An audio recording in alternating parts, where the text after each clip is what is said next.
اس کے پاس دودھ پلانے والیاں لائی گئیں، لیکن بچے نے کسی عورت کا دودھ نہ پیا۔ آخر وہ بچے کو اٹھا کر باہر لائے۔ اللہ آیت 12 میں فرماتے ہیں، اور ان کے پہنچنے سے پہلے ہم نے موسیٰ پر دائیوں کا دودھ حرام کر دیا تھا۔ جو عورت بھی آپ کو دودھ پلانے کی کوشش کرتی ناکام ہو جاتی۔ اب ظاہر ہے یہ رکاوٹ تو اللہ تعالیٰ کی طرف سے تھی، کوئی دودھ پلانے میں کامیاب ہو بھی کیسے سکتی تھی۔ ادھر موسیٰ علیہ السلام کی بہن دور کھڑی یہ سب دیکھ رہی تھی۔ سورۃ القصص آیت 12 میں ہے، یہ کہنے لگیں، کیا میں تمہیں ایسا گھرانہ نہ بتاؤں جو اس بچے کی تمہارے لیے پرورش کرے اور ہوں بھی وہ اس بچے کے خیر خواہ۔ انہوں نے پوچھا، اے بچی تو کیسے جانتی ہے کہ وہ اس بچے کی خیر خواہی کریں گی؟ بچی نے جواب دیا، اس لیے کہ وہ ایک غریب گھرانہ ہے۔ جب انہیں معلوم ہوگا کہ یہ بچہ فرعون کے گھر سے آیا ہے تو انہیں انعام و اکرام ملنے کی امید رہے گی۔ اس گھر میں ایک نیک سیرت خاتون ہے، وہ اس بچے کو بخوشی دودھ پلانا قبول کرے گی۔ انہوں نے کہا،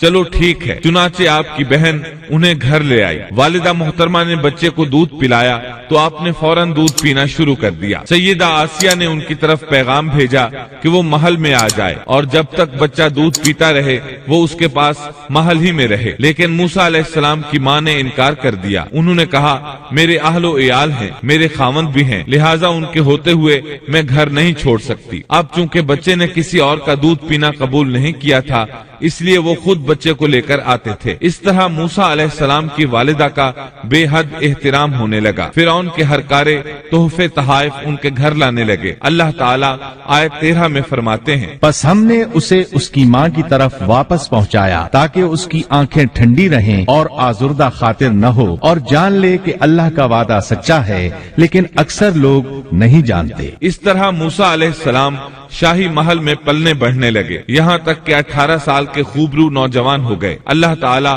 آیت 14 میں فرماتے ہیں، اور جب موسیٰ اپنی جوانی کو پہنچ گئے اور پورے توانا ہو گئے تو ہم نے انہیں علم و حکمت عطا فرمایا۔ نیکی کرنے والوں کو ہم اسی طرح بدلہ دیا کرتے ہیں۔ وقت گزرتا رہا۔ ایک روز آپ ایسے وقت میں راستے سے گزر رہے تھے جس وقت عموماً لوگ گھروں سے نہیں نکلا کرتے تھے۔ کہا جاتا ہے وہ دوپہر کا وقت تھا۔ آپ شہر میں داخل ہوئے، لوگ غفلت میں تھے، بس اکا دکا لوگ باہر تھے۔ آپ نے دو آدمیوں کو لڑتے جھگڑتے دیکھا، ان میں سے ایک بنی اسرائیل کا تھا، دوسرا فرعون کی قوم سے تھا، یعنی مصری تھا۔ آپ کی قوم والے نے اپنے دشمن کے خلاف آپ سے مدد مانگی۔ آپ کی حمیت نے جوش مارا۔ آپ نے دیکھا مصری اس کمزور اسرائیلی کو پکڑے ہوئے تھا۔ بس موسیٰ علیہ السلام نے آگے بڑھ کر مصری کی ٹھوڑی پر مکہ دے مارا۔ آپ کا مقصد تو بس اسرائیلی کی مدد کرنے کا تھا، لیکن موسیٰ علیہ السلام میں بہت قوت تھی، اس لیے ایک ہی مکہ لگنے سے مصری کا کام تمام ہو گیا۔ سورۃ القصص آیت 15 میں ہے، پس موسیٰ نے اس کے مکہ مارا جس سے وہ مر گیا۔ موسیٰ علیہ السلام کو بہت تعجب ہوا کہ یہ کیا ہو گیا، ان کا قتل کرنے کا تو کوئی ارادہ نہیں تھا۔ موسیٰ علیہ السلام نے فوراً کہا، یہ تو شیطانی کام ہے۔ آپ یہ کہنا چاہتے تھے میرا ارادہ تو اسے قتل کرنے کا نہیں تھا، یہ فعل تو شیطان نے کیا ہے، شیطان ہی نے مجھے بے قابو کر دیا تھا، مجھے اپنی طاقت پر اختیار نہ رہا، مجھ سے اس انسان کے قتل والا برا کام سرزد کرا دیا۔ آیت 15 میں اللہ تعالیٰ فرماتے ہیں، یقیناً شیطان دشمن اور کھلے طور پر بہکانے والا ہے۔ اس سے معلوم ہوا کہ موسیٰ علیہ السلام جانتے تھے شیطان دشمن ہے، وہ گمراہ کرتا ہے، اور یہ بھی معلوم ہوا کہ آپ موحد تھے، توحید پرست تھے اور مشرکین میں سے نہ تھے۔ یہی تو باتیں ہیں جو اللہ تعالیٰ نے بیان فرمائی ہیں۔ مثلاً آیت 14 میں ہے، اور نیکی کرنے والوں کو ہم اسی طرح بدلہ دیا کرتے ہیں۔ آپ ایمان پر تھے، کفر پر نہیں تھے۔ آپ نے اللہ تعالیٰ سے اس بلا ارادہ ہو جانے والے گناہ کی معافی مانگی، اللہ تعالیٰ کے حضور توبہ کی، جیسا کہ آیت 16 میں آتا ہے۔ پھر کہنے لگا کہ اے پروردگار، میں نے خود اپنے اوپر ظلم کیا، تو مجھے معاف فرما دے۔ اللہ نے اسے بخش دیا، وہ بخشنے والا اور بہت مہربانی کرنے والا ہے۔ یہ گناہ بلا ارادہ ہوا تھا، خطا تھی۔ پھر آپ نے ان الفاظ میں اللہ سے وعدہ کیا، کہنے لگا اے میرے رب، جیسے تو نے مجھ پر یہ کرم کیا، میں بھی اب ہرگز کسی گناہگار کا مددگار نہیں بنوں گا۔ آپ کا مطلب یہ تھا کہ باری تعالی آپ نے مجھے معافی دے کر مجھ پر کرم کیا، گویا آپ کو سمجھ آ گئی تھی کہ اللہ تعالی نے ان کی توبہ قبول کر لی ہے، ان پر رحم فرما دیا ہے، چنانچہ اب وعدہ کر رہے ہیں کہ کسی گناہگار کی کبھی مدد نہیں کریں گے بلکہ ان کے خلاف رہیں گے۔ تاہم انہیں اس بات کا خدشہ لاحق ہو گیا تھا کہ کہیں انہیں اس مصری کے قتل کے بدلے میں قتل نہ کر دیا جائے، جیسا کہ آیت 18 میں آتا ہے۔ صبح ہی صبح ڈرتے اندیشے کی حالت میں خبریں لینے کے لیے شہر میں گئے۔ اچانک دیکھا کہ وہی شخص جس نے کل ان سے مدد طلب کی تھی ان سے فریاد کر رہا ہے۔ موسیٰ نے اس سے کہا کہ اس میں شک نہیں، تو سری گمراہ ہے۔ مطلب یہ کہ جب وہ شہر پہنچے تو انہوں نے کل جیسا ہی منظر دیکھا، وہی اسرائیلی ایک دوسرے مصری سے لڑ رہا تھا۔ انہیں دیکھ کر اس نے پھر ان سے مدد مانگی۔ تب آپ نے فرمایا تو جھگڑالو آدمی ہے، تاہم آپ آگے بڑھے تاکہ مصری کے مقابلے میں اس کی مدد کریں۔ تب وہ کہنے لگا کہ موسیٰ، کیا جس طرح تو نے کل ایک شخص کو قتل کیا ہے مجھے بھی مار ڈالنا چاہتا ہے؟ اس کی اس بات سے موسیٰ علیہ السلام سمجھ گئے کہ کل والی خبر شہر میں پھیل چکی ہے۔ اب انہوں نے خود کو چھپانا چاہا۔ اس وقت آپ کے پاس آل فرعون میں سے ایک مومن آدمی بھاگتا ہوا آیا۔ وہ موسیٰ علیہ السلام سے بہت محبت کرتا تھا۔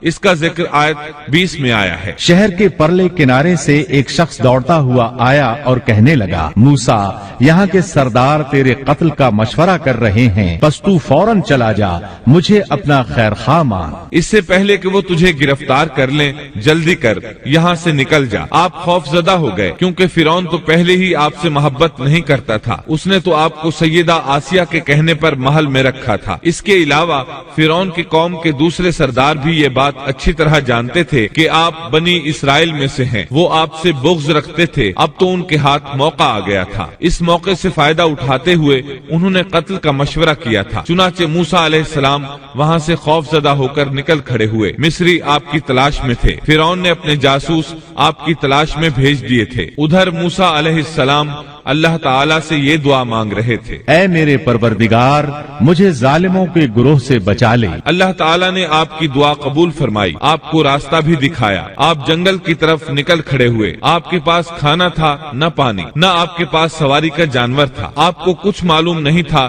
کہ کدھر جا رہے ہیں، بس آپ جنگل میں چلتے رہے۔ آپ مصر سے فلسطین کی طرف جا رہے تھے۔ راستے میں آپ کے جوتے بھی ٹوٹ گئے۔ اب ننگے پاؤں سفر شروع ہوا۔ بھوک لگتی تو درختوں کے پتے کھا لیتے۔ اس طرح آپ مدین پہنچ گئے۔ آپ سن چکے ہیں مدین اللہ کے نبی شعیب علیہ السلام کی بستی تھی۔ اس وقت شعیب علیہ السلام کافی بوڑھے ہو چکے تھے اور یہ واقعات شعیب علیہ السلام کی قوم کی تباہی کے بعد کے ہیں۔ آپ مدین کے پانی پر پہنچ گئے۔ بستی کے باہر ان لوگوں کی پانی کی جگہ تھی، وہیں وہ لوگ اپنے جانوروں کو پانی پلاتے تھے، اپنے لیے بھی وہیں سے پانی لیتے تھے۔ موسیٰ علیہ السلام نے دیکھا کہ لوگ آ جا رہے ہیں، کسی کے پاس بکری ہے، کسی کے پاس اونٹ ہے، انہوں نے حوض بنا رکھے ہیں، وہ کنویں سے پانی نکال کر ان حوضوں میں ڈالتے ہیں۔ مال مویشی کے لیے الگ حوض ہیں اور انسانوں کے لیے الگ حوض ہیں۔ آپ نے وہاں دو ایسی عورتوں کو دیکھا جن کے پاس بکریاں تھیں، وہ اپنی بکریوں کو پانی سے دور ایک طرف لیے کھڑی تھیں، ان کو پانی کی طرف جانے سے روکے ہوئے تھیں۔ آیت 23 میں ہے، مدین کے پانی پر جب آپ پہنچے تو دیکھا کہ لوگوں کی ایک جماعت وہاں پانی پلا رہی ہے اور دو عورتیں الگ کھڑی اپنے جانوروں کو روکتی ہوئی دیکھیں۔ موسیٰ علیہ السلام کو یہ دیکھ کر حیرت ہوئی کہ سب لوگ تو اپنے جانوروں کو پانی پلا رہے ہیں اور یہ دونوں پیچھے کھڑی ہیں، یہ کیا معاملہ ہے؟ پوچھا کہ تمہارا کیا حال ہے، یعنی تم اپنی بکریوں کو پانی کیوں نہیں پلا رہی؟ آیت 23 میں آتا ہے، وہ بولی کہ جب تک یہ چرواہے واپس نہ لوٹ جائیں ہم پانی نہیں پلاتی اور ہمارے والد بہت بڑی عمر کے بوڑھے ہیں۔ مطلب یہ کہ اتنی بھیڑ میں ہم کیسے داخل ہوں؟ یہ سن کر موسیٰ علیہ السلام آگے بڑھے، طاقت سے ان لوگوں کو پیچھے ہٹایا اور پانی نکال کر ان کی بکریوں کو پلایا۔ پھر ایک درخت کے سائے تلے جا بیٹھے اور یوں دعا کرنے لگے، اے پروردگار، تو جو کچھ بھلائی میری طرف اتارے میں اس کا محتاج ہوں۔ سیدنا عبداللہ بن عباس رضی اللہ عنہما بیان کرتے ہیں کہ سیدنا موسیٰ علیہ السلام